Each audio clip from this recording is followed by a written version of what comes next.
Welcome to The Last Word. I'm David Jenkins, joined once again by Christopher Popes. And Chris, a college basketball player is averaging 90 points a game. I'm sorry, if he is averaging 90 points a game, that's not going to happen against us, is it? We wouldn't play. Well, if he's got to 50, we're taking out the knee. Oh, right? it's just over. That guy's going down. Yeah. How do you average 90 points a game in college basketball? Defend him. I mean, there's no possible way anybody should score that many points unless you're Wilt Chamberlain. He had playing like in the 1960s. 138 in a game earlier or something. Yeah, it's ridiculous. I mean, I get the offense and stuff. Try to get as many shots off, but it's coming to him. Get in front of him. I can't score Play defense. I can't score 138 points playing at the Y by myself. So Yeah, that'd be tough. obviously you can shoot. But, Yeah. we're gonna skip out on basketball for right now. We'll revisit it later. But for right now, it's the first ever Football Wordies, and where you get absolutely nothing. And you get recognition. You get recognition from us. but that's it. If our opinion matters to anybody. Wow, how little it matters. Yeah, but anyway, we're gonna get started off, and we'll start off with the Player of the Year. Yes. Chris, who's your Player of the Year? My Player of the Year for this 2013 football season was Dante Vandeven from Jackson, quarterback. He's kind of the talk coming in as of being one of the premier quarterbacks in the area, and I think he lived up to the billing. He came off of a kind of a stellar end of the season last year and kind of built on that, and I think is just going to keep going. I think he's still just a junior. Coming in this year, he led them to a quarterfinal appearance. Just a few stats, just toss him out there. He threw for over 2,200 yards, had over 800 rushing yards. He made their offense go, and it was one of the most prolific offensive in the area. And he's just kind of the talk of this year. I know lately there's a couple more, but I just think that he was just kind of the catalyst for that Jackson team, and I think he was the best player on the best team this year. He's second on my list. Yeah. And, the winner for me is Mikey Jones of Cape Central. I think very deserving. I think he's going to win the Carr Trophy. Yeah. I think he's, he set school record right now. He has 2,042 yards. He's still playing, which is another thing that benefits him. He's done it against some very tough competition, which not saying that Dante Vandeven didn't, but I think when you get into Daryl Monroe conversation of Crowsville, he was third on my list. Third on my list as well. He just didn't have the competition. Yeah. I'm sorry, you can get 300 yards against Dexter, but they have trouble tackling a leaf floating across the field sometimes. So, what hurt him too is he didn't play a lot. He was injured. Exactly. He was definitely injured. He definitely has the most upside of anybody, and is going to have bar none, no question. Is going to have a tremendous college career. Yeah. But for this, Mikey Jones, like I said, over 2,000 yards, and he's still playing. But the biggest reason they're still playing is because of his touchdown run late in their quarterfinal game with less than a minute left, 31-yard touchdown run. He makes big plays. So Mikey Jones, I think is my Player of the Year, and I think he's going to win the Carr Trophy. I was kind of I got a 1A and 1B, and Mikey Jones is definitely my 1B. And the way he's come on the last few weeks is just amazing. You want a guy like that, and you have to have a guy if you're going to make a run like that.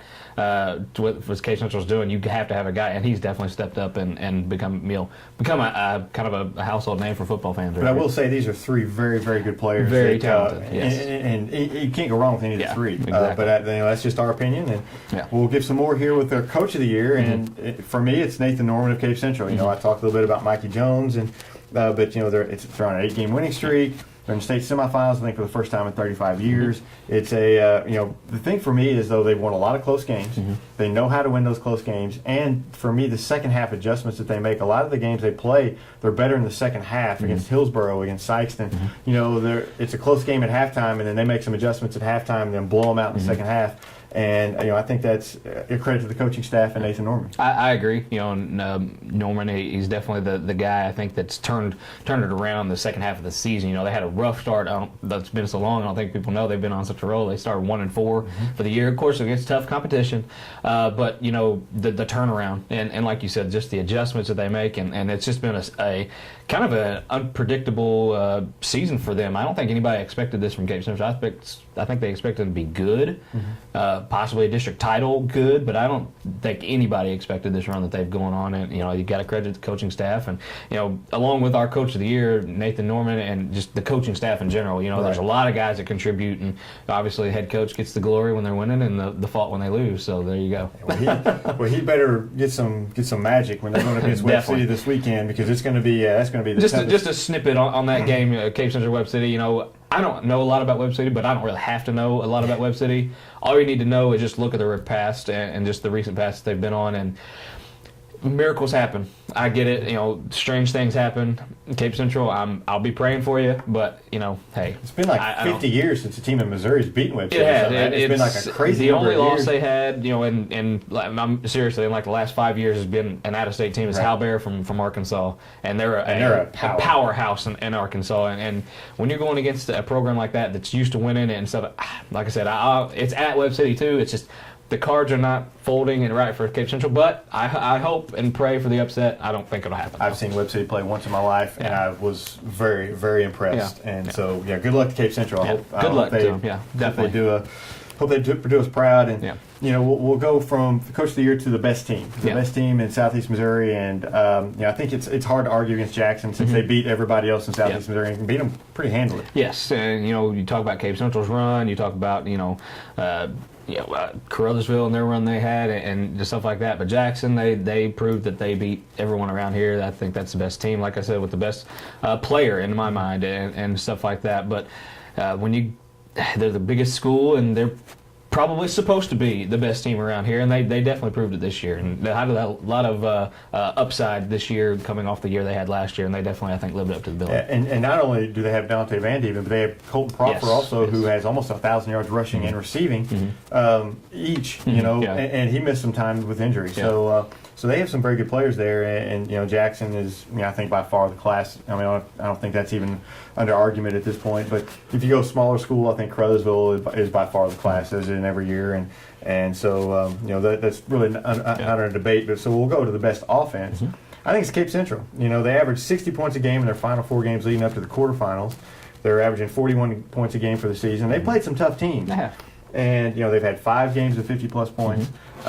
They just seem to be, when they need the offense, they just snap their fingers, they have it. So I think it's Cape Central. My deciding factor in this one was Jackson, just because they simply beat Cape Central pretty well, that one. And I didn't say Cape Central could stop anybody. That's another story. Cape Central definitely struggles on the defensive side. But, like I said, Jackson, they seem to have all the weapons. Like you said, they have, almost 2 1,000-yard rushers. They could do it on the ground. They could do it through the air. They seem to be score however. And that to me, a well-balanced offense that could put up a lot of points. And that was a deciding factor for me. Obviously, Cape Central, the run that they've had, the offense, they've scored 50. That's not football. I'm sorry. I don't. But hey, more power to them. I'm glad they scored a lot of points. But hey, I just, Jackson's my best offense of the year. So. All right. Best defense. Best defense. This might be a kind of a not really a shock, but just because of the way they finished. You can't argue Sykes and the stats that they put up. Obviously, they had their struggles against Jackson and the better teams around here, but just the sheer, that was their game. They had to have a great defensive game to pull one out this year, just simply because the offense just wasn't there for them. And a lot of times they bailed them out. They held teams on third down. They stopped teams when they tried to go on fourth down, and they held good field position. And that's stuff you don't really see a lot in stats, and not really people talk about field position. But Sykes had one of the best at it, and they were able to they capitalized as much as they could with their offense, based on how their defense played. Right. The problem, Sykes gave up 17 points a game, and they're my pick too. Although Jackson's kind of a close second to me because of what they did against Vianney and other games, especially lately. I thought they played much better defense, and had they played better defense against Webster Groves, I would have given it to them. But for me, Sykes, only giving up 17 a game, but a lot of times their offense is 3 and out, punt the ball. Your defense is on the field a lot. And so, imagine what they could have done if they had a little bit of time to kind of collect themselves. Right, and a lot of those guys, they do play both ways. Right, play both ways. They're winded. They do a lot of switching there. They try, but, they were vulnerable against the pass. But, when you're constantly on the field, and they had to deal with a lot of injuries too, and they still limited teams to just 17 points per game, and their defense kept them in every single game they were in, with the exception of Jackson. Yeah. And Jackson, they were just outmatched. Yeah. So I think it was Sykeston. Yeah, definitely. Jinx, we'll go on. This is kind of a fun one for us. Player that you would pay to see. Now, I'm not the most. You're cheap. I am very cheap. Yeah. Cheap, fun. And I'm cheap too. It's hard for me to come up with a player that I'd actually pay to see, seeing that we have media passes and probably see him for free anyway. Yeah. But my player I'd pay to see, just simply because you're probably going to have to pay to see him in the future, is Daryl Monroe. Mm-hmm. He's getting Division I looks from very top tier schools for our purposes around here. You don't see a lot of football players around here get the looks that he's been getting. Simply because he seems to be the total package. He can play defense, he can play offense. I think more towards college, they're kind of maybe looking for him as a defensive player. But he's got the body. He's kind of like I wouldn't say he's maybe top. Maybe compared to kind of Coney Ely a little bit. I think Coney's got more size, but he just has the upside to him. And I think the player you pay to see is just because you're going to have to probably spend some cash to see him in the future. Well, you can't argue with that. Yeah. I'm gonna take a different route. I'm gonna say the player paid to see is Peyton Montgomery, the quarterback at Chaffee. He's fun to watch because you never have him quite corralled. I don't know if anybody saw the Archie Manning ESPN thing, and he reminds me a lot of that. He'll run across the field and back across the field again. He'll zigzag and then he'll throw a complete pass, or he'll run for 25 yards, and you never know what he's going to do. Passing, you have 1,400 yards passing, 700 rushing. You can run and throw, have good weapons, and I would definitely pay to see him. Well, I'm not going to say definitely, but if I didn't have anything else planned that night, and something's I might check my calendar for free. I'll go. Yeah, I'll see Peyton. But if we're for our local kids and stuff, then I think he's somebody that is very exciting to watch, and he's back for another year, but he's not going to have those weapons, so he may be running for his life next year. He's going to have to be the Johnny Manziel at the SEMO Conference next year, if that's going to be, and he's got the tools to do it, like you said, and you can't go wrong there as far as that goes. He's exciting because you never know what's going to happen with him. You can call a play, but that doesn't mean that play's going to be ran. He'll look down the field and he'll take off that way and then almost run out of bounds and throw off balance. And it's a shame he fought injuries late in the season. I think that kind of hampered him against Thayer. He seemed a little tentative to throw the ball a lot, especially at the end. And so hopefully he gets healthy and he's back next year 100%, and we get to see him for a full year 100%. Game of the year. There's a lot of good games this year. For me, it was Cape Central over Miller career in the state quarterfinals. Cape Central scored there with less than a minute to play, but I think that was exciting just for the atmosphere, the number of fans that were there, what it meant to go to the semifinals. But other games, Jackson Webster Groves, it was a quarterfinal game where they lost. You have Dexter Charleston, where Dexter came back from I think down 26-7 and won the game. Jackson against Hickman, an overtime game. Cape against Chaminade, an overtime game. So a lot of good games, and another one that you had. A lot of close, as far as the game goes, a lot of close endings. I'm going to go a little different route. I think the game that everybody kind of looked to this year, kind of one of the marquee matchups this year, was Chaffee Malden. Kind of a small scale as far as that goes. Not anybody. Say that one more time, because that may never be said again. The marquee matchup was? Marquee matchup for this year. And you can argue, but I think you're going to be wrong. It's Chaffee Malden. I'm just saying you're not going to hear that very often. No, exactly. And you had just kind of a weird year where these two teams were just kind of the good, solid teams in class 1s and 2, and it just kind of made for Chaffee was going for their undefeated record, and Malden was the last team to beat them, and in 1930-ish or something. I can't remember the year, 56 or something. That kind of derailed their undefeated season the last time they had a chance to go perfect. It just kind of they met, and it was just kind of the crowd was amazing, big crowd. Kind of sort of a close game. And Chaffee kind of ran away with it towards the end. But just kind of the hype around it, I think, kind of centered around it, and then they kind of lived up to it a little bit. It didn't come down to a last-minute touchdown or anything, but I think it, So it was definitely a big game with a lot of hype. It definitely, yeah. It had a lot on the line too, as far as and that just goes. not your normal teams, which has made it even better. I think if it's a normal Jackson Sykes Jackson Cape game, it's kind of like But having those schools, it was fun to see schools like that, really step up. Chaffee Mullet and Marquee. That won't be said next year, I promise.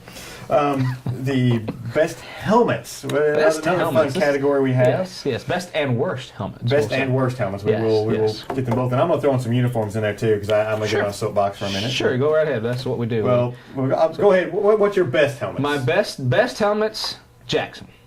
The two-tone and just the thing that, I don't know what you got, tomahawk there, and that you got it's just, I'm a sucker for the two-tone type deal and the way they do it. They don't have it. It's not just stopped here. They got I'm not really sure. Like we discussed it, the matte, the black that's just kind of looks like bullet armor or something. That's awesome to me. It's kind of what Mizzou has and stuff. But I just kind of like that as far as that goes. They're my worst helmets because I hate them. I think they're disgusting, and I think they have no business in football. Yeah.